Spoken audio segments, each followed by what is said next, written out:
ಪಾ ಏನ್ ಗುರು ಇದು ಬಿಗ್ ಬಾಸ್ 11 ಕಂಟೆಸ್ಟೆಂಟ್ಗಳ ಲಿಸ್ಟು. ಪಾ ಅಮೇಜಿಂಗ್ ಫ್ರೆಂಡ್ಸ್, ಅಮೇಜಿಂಗ್. ಒಂದೊಂದು ಮುತ್ತು, ಒಂದೊಂದು ರತ್ನ, ಒಂದೊಂದು ಹವಳ, ಒಂದೊಂದು ಒಬ್ಬರು contestant. Out of syllabus contestant, out of syllabus contestant. ಎಕ್ಸ್ಪೆಕ್ಟೇ ಮಾಡಿರ್ಲಿಲ್ಲ ಗುರು, ಎಕ್ಸ್ಪೆಕ್ಟೇ ಮಾಡಿರ್ಲಿಲ್ಲ ಈ ರೀತಿ ಕಂಟೆಸ್ಟೆಂಟ್ಗಳನ್ನು ಆಯ್ಕೆ ಮಾಡ್ತಾರೆ ಬಿಗ್ ಬಾಸ್ ಟೀಮ್ನವರು ಅಂತೇಳಿ. ರಿಯಲಿ ತಮಗೆ ಹೆಂಗೆ ಬೇಕು, ಎಂತ ಕ್ಯಾರೆಕ್ಟರ್ ಬೇಕೋ ಅಂತ ಕ್ಯಾರೆಕ್ಟರ್ನ ತಾವು ಚೂಸ್ ಮಾಡ್ಕೊಂಡಿದ್ದಾರೆ.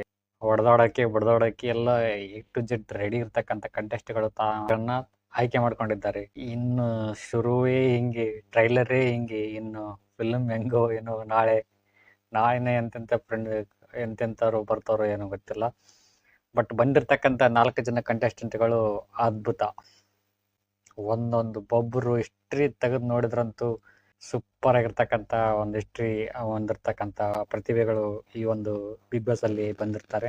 ಕಂಟೆಸ್ಟೆಂಟ್ಗಳಾಗಿ, ಸ್ಪರ್ಧಿಗಳಾಗಿ ಬಂದಿರ್ತಾರೆ. ಬನ್ನಿ, ಯಾರೆಲ್ಲ ಬಂದಿದ್ದಾರೆ, ಅವರ ಒಂದು ಕ್ಯಾರೆಕ್ಟರ್ ಹೇಗೆ ಅನ್ನೋದನ್ನ ಒಂದೊಂದಾಗಿ ನೋಡ್ಕೊಂತ ಹೋಗೋಣ. ಅದಕ್ಕೆ ಮುಂದೆ ಯಾರೆಲ್ಲ ಚಾನಲ್ ಸಬ್ಸ್ಕ್ರೈಬ್ ಮಾಡಿದ ವಿಡಿಯೋ ನೋಡ್ತಿದ್ರೆ ಅವರೆಲ್ಲರೂ ಚಾನಲ್ ಸಬ್ಸ್ಕ್ರೈಬ್ ಮಾಡಿ, ಪಕ್ಕದಲ್ಲಿರೋ ಬೆಲ್ ಬಟನ್ ಕ್ಲಿಕ್ ಮಾಡ್ಕೊಂಬಿಡಿ. ಆತ ನೋಡಿ ನೋಟಿಫಿಕೇಶನ್ ಬರುತ್ತೆ, ಅದನ್ನ ಕ್ಲಿಕ್ ಮಾಡ್ಕೊಂಡ್ರೆ ನಾನು ಮಾಡ್ತಕ್ಕಂಥ ಪ್ರತಿಯೊಂದು ವಿಡಿಯೋಗಳ ನಿಮ್ಮ ಮೊಬೈಲ್ಗೆ, ನಿಮ್ಮ ಕಂಪ್ಯೂಟರ್ಗೆ ನೇರವಾಗಿ ನೋಡಿಕೊಂಬತ್ತು. ಈ ಮೂಲಕ ಹಲವಾರು ಕೆಲವರ ಬಗ್ಗೆ ಪ್ರತಿದಿನ ನೀವು ಪಡ್ಕೋಬಹುದು ಅಂತ ಹೇಳ್ತಾ, ಬನ್ನಿ ಫ್ರೆಂಡ್ಸ್, ವಿಡಿಯೋ ಸ್ಟಾರ್ಟ್ ಮಾಡೋಣ. ಫ್ರೆಂಡ್ಸ್, ಬಿಗ್ ಬಾಸ್ ಮೊದಲನೇ ಕಂಟೆಸ್ಟೆಂಟ್ ಆಗಿ ಸತ್ಯ ಸೀರಿಯಲ್ ಆಕ್ಟರ್ ಆಗಿರ್ತಕ್ಕಂಥ, ಹೀರೋಯಿನ್ ಆಗಿರ್ತಕ್ಕಂಥ ಗೌತಮಿ ಜಾಧವ್ ಅಂತ ಒಬ್ರು ಹೀರೋಯಿನ್ ಬಂದಿರ್ತಾರೆ ಕಂಟೆಸ್ಟೆಂಟ್ಗಳಾಗಿ. ಅವ್ರ ಎಂಟ್ರಿಗೆ ಒಂದು ಡೈಲಾಗ್ ಹೇಳ್ತಾರೆ, ಏನು ಅಂತಂದ್ರೆ, ಬಿಗ್ ಬಾಸ್ ಮನೆಯಲ್ಲಿ ಗುದ್ದಾಟಕ್ಕೆ ಅಂತ ನಿಂತ ಮೇಲೆ ಫೀಲ್ಡು ನಂದೇ, ಸೀಲ್ಡುನು ನಂದೇ ಅಂತ ಹೇಳಿ ಒಂದು ಡೈಲಾಗ್ ಹೇಳ್ತಾರೆ. ಅಂದ್ರೆ ಡಿಸೈಡ್ ಮಾಡ್ಕೊಂಡು ಬಂದಿದ್ದಾರೆ ಅಂತ ಕಾಣಿಸುತ್ತೆ. ನಾನು ಫೈರ್ ಆಗ್ತೀನಿ ಅಂತೇಳಿ, ಅಂದ್ರೆ ಬೆಂಕಿ ತರ ಇರ್ತೀನಿ ಅಂತೇಳಿ ಡಿಸೈಡ್ ಮಾಡ್ಕೊಂಡು ಬಂದಿದ್ದೀನಿ ಅನ್ನೋ ತರ ರೀತಿ ಒಂದು ಸೆಂಟೆನ್ಸ್, ಅಂದ್ರೆ ಈ ಒಂದು ವಾಕ್ಯ, ಈ ಒಂದು ಡೈಲಾಗ್ ಅಂತಾನೆ ಹೇಳ್ಬೋದು. ನೋಡೋಣ ಹೇಗೆ ಇರ್ತಾರೆ ಈ ಒಂದು Bigg Boss contestant, Bigg Boss ಮನೆಯೊಳಗೆ ಹೇಗೆಲ್ಲ ಒಂದು ವರ್ತನೆ ಮಾಡ್ತಾರೆ, ಈ ಒಂದು ಕ್ಯಾರೆಕ್ಟರ್ ಹೇಗೆಲ್ಲ ನಮಗೆ ಅಟ್ರಾಕ್ಟಿವ್ ಆಗುತ್ತೆ ಅನ್ನೋದನ್ನ ನೋಡ್ಕೊಂತ ಹೋಗೋಣ ಮುಂದಿನ ದಿನಗಳಲ್ಲಿ. ಸೊ ಎರಡನೇ ಕಂಟೆಸ್ಟೆಂಟ್ ಆಗಿ ಬಂದಿರ್ತಕ್ಕಂಥವ್ರು ಲಾಯರ್ ಜಗದೀಶ್. ಡಿ ಬಾಸ್ ನ ಹೊರಗಡೆ ತರ್ತೀನಿ, ಆಚೆ ತರ್ತೀನಿ ಅಂತ ಹೇಳಿ ರೀಲ್ ಬಿಟ್ಟು ಇವರೇ ಮನೆ ಒಳಗಡೆ ಹೋಗ್ಬಿಟ್ರು. ಇವ್ರ ಕಾಟನ ಮನೆಯವರು ಹೇಗೆ ಸೇರಿಸ್ಕೊಳ್ತಾರೆ ಅನ್ನೋದನ್ನೇ ದೇವರೇ ಕಾಪಾಡಬೇಕು. ಇವರೊಂದು ವಿಡಿಯೋ ಹಲವಾರು ದಿನಗಳಿಂದ ನಾನು ನೋಡ್ತಾ ಇದ್ದೀನಿ ಯೂಟ್ಯೂಬ್ ಅಲ್ಲಿ, ತುಂಬಾ ಫೇಮಸ್ ಆಗಿರ್ತಕ್ಕಂಥದ್ದು. ಜಾಸ್ತಿ ನಾನು ಒಂದು ವಿಡಿಯೋ ತುಂಬಾನೇ ವೈರಲ್ ಆಗಿರ್ತಕ್ಕಂಥ ಒಂದು ವಿಡಿಯೋ ಯಾವ್ದಂದ್ರೆ, ಅದೊಂದು ಟೋಲ್ ಗೇಟ್ ಬಗ್ಗೆ ಒಂದು ವಿಡಿಯೋ ಮಾಡಿದ್ರು. ಟೋಲ್ ಗೇಟ್ ಅಲ್ಲಿ ನಮಗೆ ಜನರಿಗೆ ಮಾಡ್ತಕ್ಕಂಥ ಮೋಸದ ತುಂಬಾ ವಿವರವಾಗಿ ತಿಳಿಸ್ಕೊಟ್ಟಿದ್ರು. ಅಲ್ಲಿ ನಡೀತಕ್ಕಂಥ ಮೋಸಗಳು, ಅಲ್ಲಿ ಸುಲಿಗೆ ಯಾವ ರೀತಿ ಮಾಡ್ತಾರೆ ಜನರಿಗೆ, ಟೋಲ್ ಗೇಟ್ ಅಲ್ಲಿ ಮಾಡ್ತಕ್ಕಂಥ ಮೋಸಗಳು ಏನು ಅನ್ನೋದನ್ನ ತುಂಬಾ ವಿವರವಾಗಿ ಅಚ್ಚುಕಟ್ಟಾಗಿ ತಿಳಿಸಿದ್ರು ಕನ್ನಡ ಜನತೆಗೆ ಈ ಒಂದು ಜಗದೀಶ್ ಸರ್ ಅವರು. ಈ ಒಂದು ಮನೆಯಲ್ಲಿ ಅವರ ಒಂದು ಲಾ ಅಂದ್ರೆ ಇವರು ಅಂದ್ರೆ ಲಾ ಅಂತಾನೆ ಹೇಳ್ಬೋದು. ಇವರ ಒಂದು ವರ್ತನೆ ಬಿಗ್ ಬಾಸ್ ಮನೆಯಲ್ಲಿ ಹೇಗಿರುತ್ತೆ, ಇವರ ಒಂದು ಕ್ಯಾರೆಕ್ಟರ್ ನಮ್ಗೆ ಹೇಗೆ ಅಟ್ರಾಕ್ಟಿವ್ ಆಗುತ್ತೆ ಅನ್ನೋದನ್ನ ಮುಂದಿನ ದಿನಗಳಲ್ಲಿ ನೋಡ್ಕೊಂತ ಹೋಗೋಣ.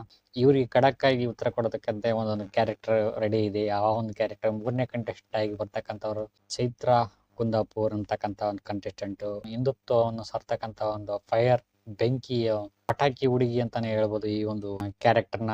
ಈ ಒಂದು ಕ್ಯಾರೆಕ್ಟರ್ ಅಂದ್ರೆ Jagadish character plus Chaitra character ಹೇಗೆಲ್ಲ ವರ್ಕೌಟ್ ಆಗುತ್ತೆ, ಹೇಗೆಲ್ಲ ಇವರು ಅಂಡರ್ಸ್ಟ್ಯಾಂಡಿಂಗ್ ಆಗ್ತಾರೋ ಅನ್ನೋದನ್ನ ನೋಡ್ಕೊಂತ ಹೋಗೋಣ.